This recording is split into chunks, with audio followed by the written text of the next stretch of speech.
হঠাৎ করে আজ আমরা গেছিলাম বনগাঁতে, আর এখানে এসে দেখলাম অনেক ক্রিয়েটার আর তার সাথে সাথে সিরিয়ালের নায়িকা, আর ছিল ভ্যারাইটি শাড়ির কালেকশন, সাথে খাওয়া দাওয়া আড্ডা সবকিছু। আর এর জন্য আমাকে কিন্তু ভোর 5টার সময় উঠে স্নান করে রেডি হতে হয়েছে। আর এই কনকনে ঠান্ডায় জ্যাকেট সোয়েটার মুড়েই কিন্তু আমরা চলে এলাম বারুইপুর স্টেশনে। বাইরে কিন্তু এখনো পর্যন্ত সূর্যটাই ঠিক মতো ওঠেনি, কিন্তু এত সকালে পাখির কলরব আর মানুষের কোলাহল দুটোই কিন্তু স্টেশনে রয়েছে। বারুইপুর থেকে ডায়মন্ড হারবার লোকাল ধরে 8:30টার মধ্যে আমরা শিয়ালদা এসে পৌঁছালাম, আর 8:42-এর বনগা লোকাল ছুটে গিয়ে 10 নম্বর স্টেশন থেকে ধরলাম। আর ট্রেনে উঠতে না উঠতেই আমার এক সাবস্ক্রাইবারের সাথে দেখা হয়ে গেল, আর ওনার সাথে গল্প করতে করতে আর বাইরের যে প্রকৃতির মনোরম দৃশ্য দেখতে দেখতে কিভাবে যে 2 ঘন্টা কেটে গেল কিছুই বুঝতে পারলাম না। আজকে যেহেতু রিপাবলিক ডে, তার জন্য কিন্তু বনগা স্টেশন ছিল একেবারে ফাঁকা, তাই ছেলেকে টিফিন খাইয়ে আমরা সবাই মিলে সামনের দিকে এগিয়ে যাচ্ছিলাম। আর আমাদের সাথে ছিল সুমির সিম্পল লাইফস্টাইল ফ্যামিলি, আর ছিল কলকাতার তপু ভাই। তারপর সামনে একটা টোটো ধরে আমরা সবাই মিলে পৌঁছে গেছিলাম মা অন্নপূর্ণা শাড়িঘরে, আর এটা ছিল বনগাঁয় নতুন আউটলেট। আর দেখো এখানে কিন্তু বাইরে থেকে শুরু করে ভেতরটাও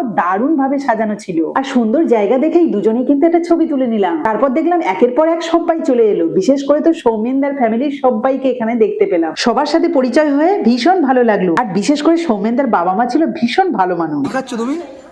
কি খাচ্ছ বলো? পকোড়া? পকোড়া দিয়েছে আঙ্কেল? হ্যাঁ চলো শোনা ভালো হয়েছে। তো সবাই মিলে একটু গল্প গাছা করে নিয়ে তারপরে আমরা চলে গেছিলাম 3rd ফ্লোরে। সেখানে ছিল আমাদের জন্য স্ন্যাক্স এর ব্যবস্থা, মানে চিকেন পকোড়া আর কফি। তার মধ্যেই আবার দেখলাম কিছু নতুন ক্রিয়েটারও এসছে, আর এখানে দুটো কিউট পুচকিও ছিল, একটা সৌমেনদার মেয়ে আর একটা ওনার দাদার মেয়ে, আর দুজনে ছিল খুবই ছোট। তো যাই হোক, এবার হবে ফিতে কাটা, তার জন্য কিন্তু সিরিয়ালের নায়িকা এসছে এবং তার সাথে সাথে আমাদের মতো অনেক ক্রিয়েটারও রয়েছে। আর সবাইকে কিন্তু মা অন্নপূর্ণা শাড়িঘরের তরফ থেকে ইনভাইট করা হয়েছে। 1:30 থেকে 2টোর মধ্যেই কিন্তু ফিতে কাটার কাজ শুরু হয়ে গেছে।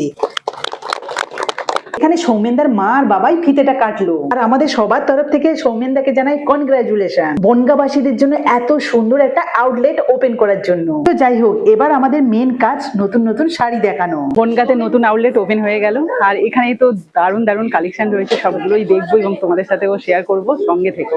এই দেখো চারিদিকে শুধু শাড়ি আর শাড়ি, আর মা অন্নপূর্ণা শাড়িঘর মানে সাধ্যের মধ্যে সাত পূরণ, সমস্ত ধরনের শাড়ি পাবে।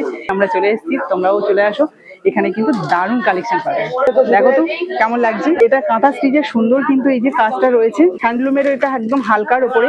এটা কিন্তু খুব ইজিলি খুব সব জায়গায় কিন্তু পরে যেতে পারবে, এতটাই সুন্দর। আর কালারটাও তো দারুণ রয়েছে। যে 500 টাকার শাড়ি এত সুন্দর, এখন অফার প্রাইস চলছে দেখতে। এবার কাপড়ের কোয়ালিটি অনুযায়ী কিন্তু তার দামটা থাকবে। আর এই দেখো পুরোটাই কাজ রয়েছে। তো দেখো এখনো পর্যন্ত কিন্তু আমাদের ভিডিও কমপ্লিট করতে পারিনি, তো খাওয়া দাওয়া করতে চলে এসেছি। ছেলে যেহেতু ছোট রয়েছে, ওরও খিদে পাচ্ছে, ভাবলাম যে মানে 2টো ট্রেন ধরবো, সেটাও পেলাম না, মানে পাবো না। 2:30 বেজে গেছে, আবার ভিডিও শুট বাকি আছে, কিছুটা হয়েছে কিছুটা বাকি আছে, তার মাঝে খাওয়া দাওয়া করতে চলে এসেছি। প্রথমে তো এসে স্ন্যাক্স খেয়েছি, তারপরে এখন দুপুরে লাঞ্চ। চলো কি আছে দেখি।